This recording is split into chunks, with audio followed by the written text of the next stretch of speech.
This is Daily Gains. Welcome back. I'm Jeremy. And I'm Dave.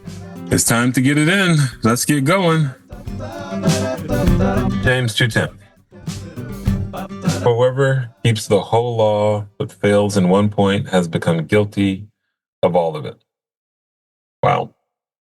Keeping it light again.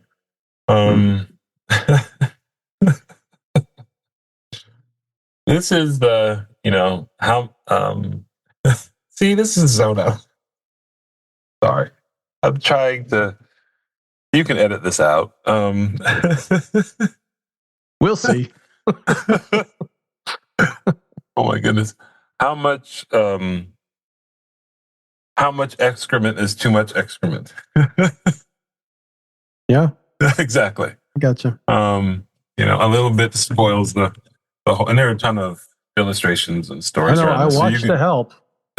Exactly. So that was my first thought. If you haven't read the book, The Help, read it. If you haven't watched the movie, go watch it.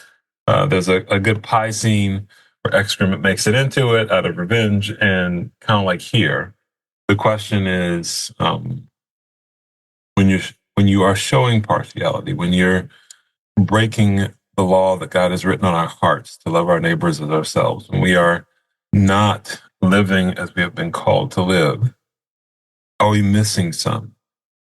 And it says, but fails in one point has become guilty of all of it. So for me, I'm convicted right now because this is a verse that I'm going to have to take some time to examine my own heart and be honest with God. Not am I checking the boxes, but am I, as I mentioned the other day, out of let's say it was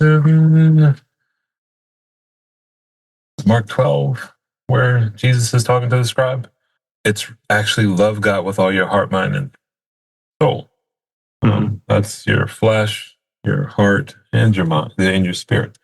And so I think about this, and it's like, am I? Yeah, there you go. I'll just make that a question. It wasn't. Yeah, my seat's a little uncomfortable.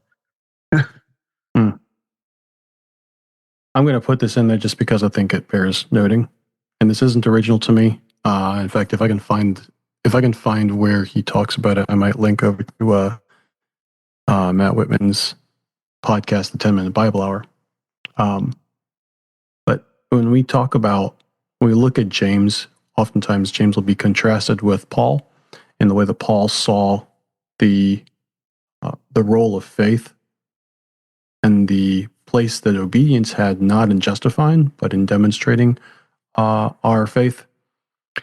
And this verse here is one of the ones that really stands out in James to put the light to the lie that James is like, no, all you have to do is keep the law. Just keep the Old Testament and you'll be fine. James is really, this verse stops you dead in your tracks. If you fail in one part, you're guilty of the whole thing. This is a zero-sum pass-fail operation. There is no curve to this. You either make 100% completion or you're at a solid 0F. Which means if I'm putting my hope in being a good person, I only have that one bad episode behind me to say, okay, well, I'm going to hell. Alternatively, I can throw myself on Jesus.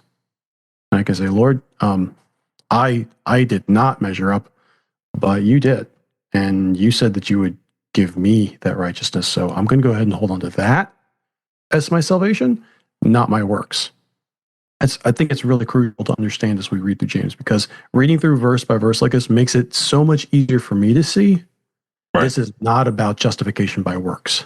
Right. And I didn't want to, I agree. That's a good catch. That's not what I was saying, but it is. I agree it was not, but I wanted to throw it in there. No, I agree. It is easy to lose sight of your faith and start trying to work it out unto yourself, as opposed to allowing the Spirit of God to convict you and prune you and challenge you to be in vulnerable and accountable relationships with others, so that he can get the glory, not that you can or I can.